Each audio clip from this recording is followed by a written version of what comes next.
apure, apure, sí.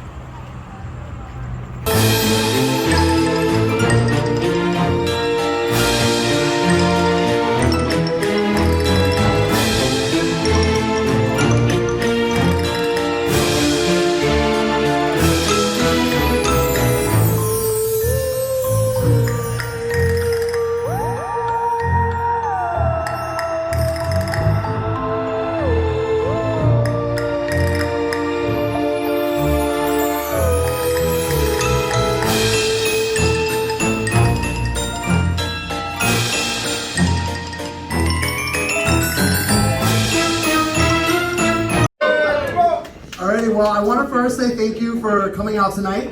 And whether it was from far away or from Hialeah, I'm sure you probably got here at the same time, given the weather and the traffic. So for those of you who do not know me, let me introduce myself. Since there are a lot of police officers in the room, I'm going to give you guys my legal name just in case. My name is Jerry Alexis Estrada Jr., but you guys can call me JJ for short.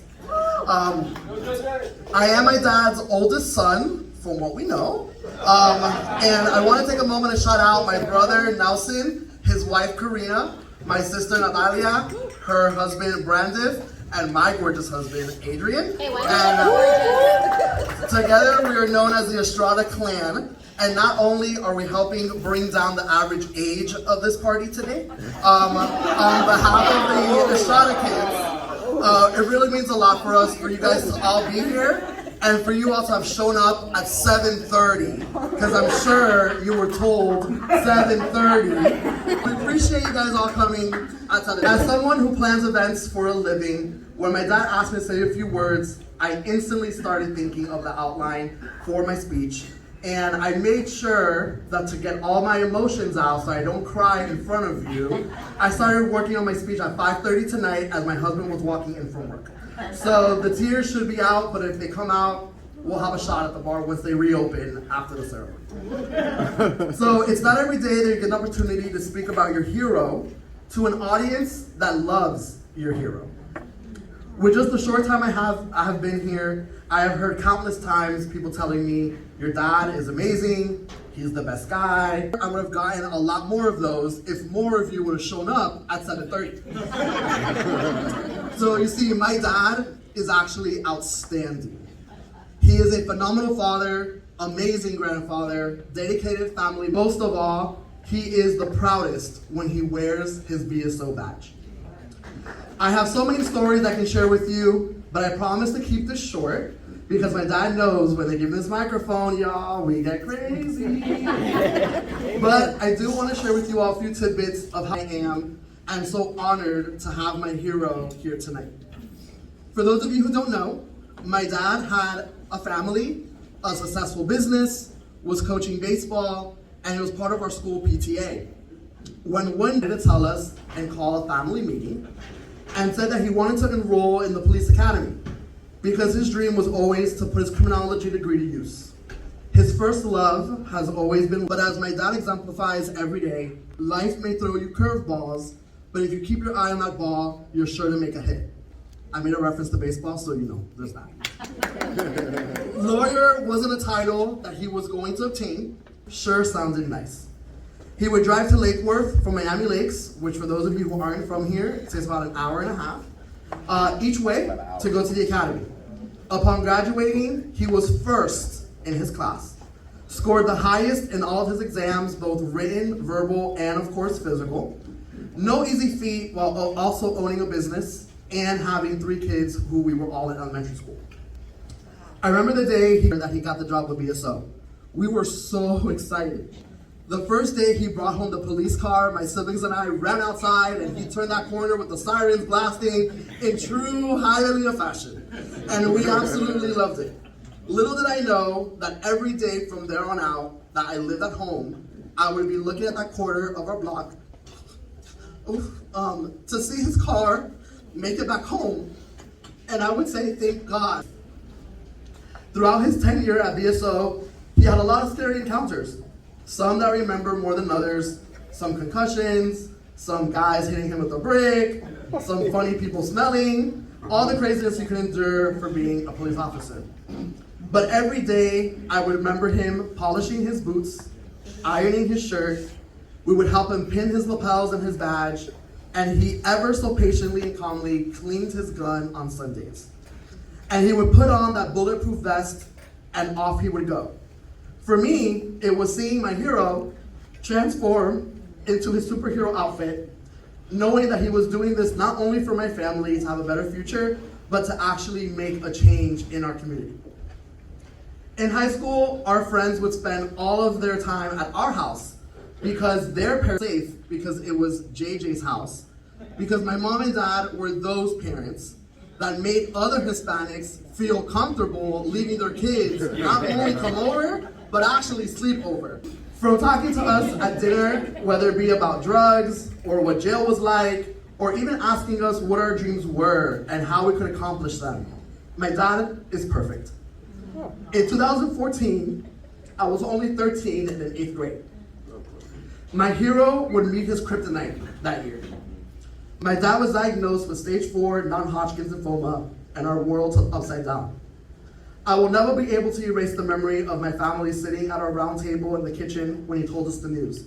It's amazing how memories just hit you, right? I can actually remember how we were sitting, my sister on his lap, holding my brother, me sometimes without a shirt for some reason, and just how us in the kitchen that night.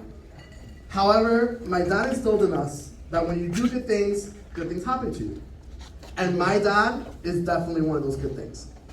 We had a scary couple of years from seeing him through his chemotherapy to almost losing my dad due to bacteria that collapsed his lungs. But regardless of obstacle, I remember what my dad always taught me. I was always to stick together with my family like a fingers on a hand and to make a fist, and to always remember that.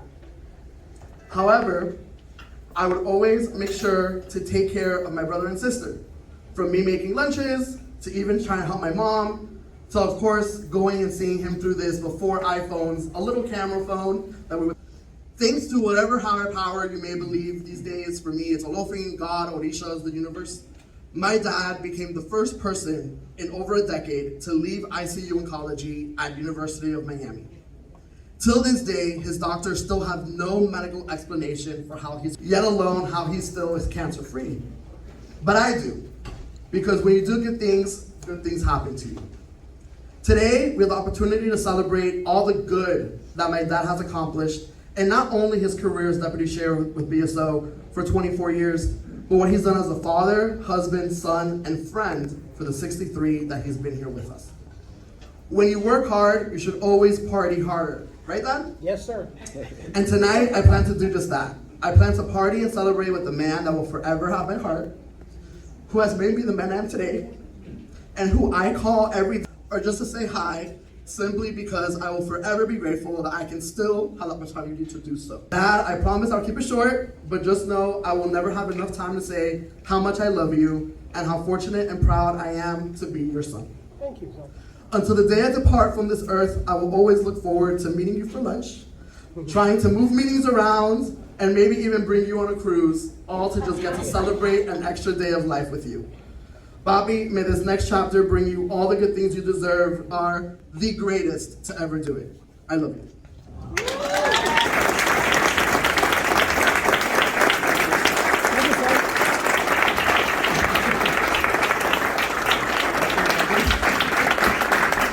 And so with that, I want to introduce Melissa, who's going to give a few words. Your title is...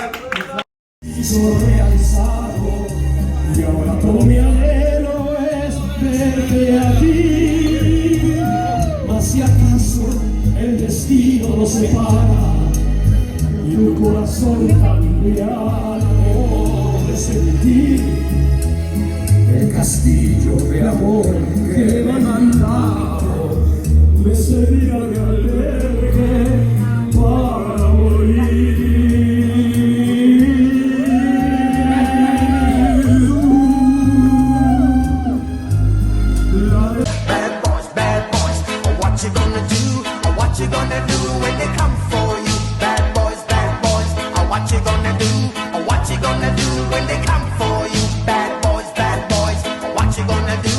What you gonna do?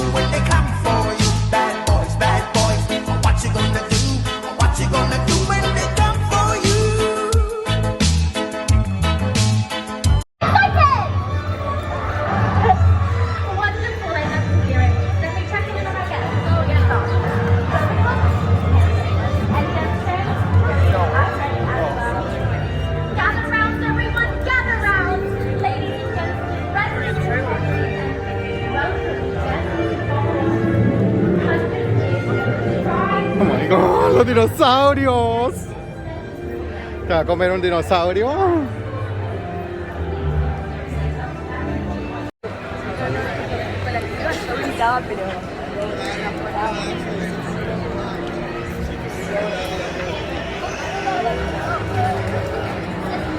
Bueno, vamos a tener la gran experiencia aquí macabra. Y la fila es de 1 hora y media.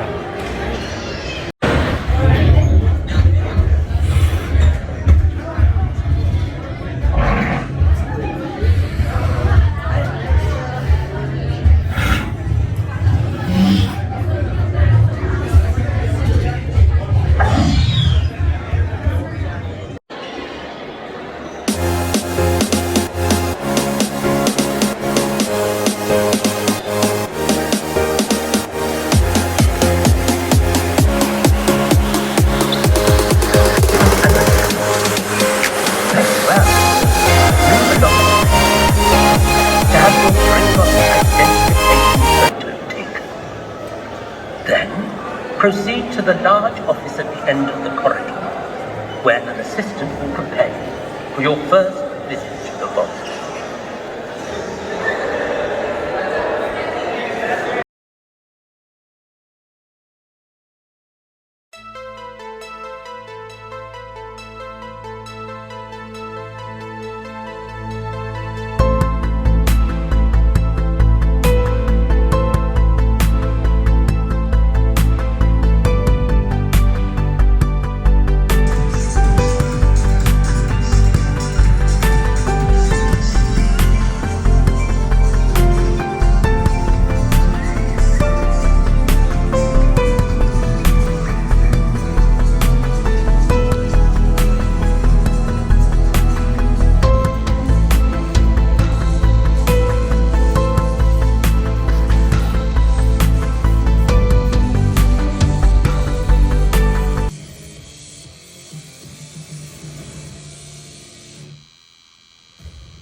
Is definitely the cleanest part. I love the throwback from where were you in Maryland in the 90s when I was getting my